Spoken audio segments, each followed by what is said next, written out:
মৃত্যু তোমার চোখের নড়াচড়া বন্ধ করে দিবে, মৃত্যু তোমার কানের শ্রবণ শক্তি স্তব্ধ করে দিবে, মৃত্যু তোমার ঠোঁটের নড়াচড়া বন্ধ করে দিবে, মৃত্যু তোমার জবানের শব্দ উচ্চারণ আওয়াজ বন্ধ করে দিবে, মৃত্যু তোমাকে তোমার কণ্ঠস্বর স্তব্ধ করে দিবে, মৃত্যু তোমার জিহ্বার সব স্বাদ বিনষ্ট করে দিবে। অচিরেই রূহ চলে যাবে, আর কিছুই থাকবে না তোমার, না কানের শ্রবণ শক্তি, না নাকের ঘ্রাণ শক্তি, না চোখের দৃষ্টি শক্তি,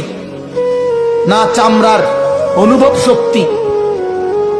না পায়ের চলার শক্তি, না কল্পনার বিবেকের দিমাগের চিন্তা ফিকিরের শক্তি, কিচ্ছু থাকবে না। আল্লাহর নবী এটাই বলছেন, সব কিছু নষ্ট করে দেয়, মিনিটে স্তব্ধ করে দেয় যেই জিনিস, সেই মৃত্যুকে বারবার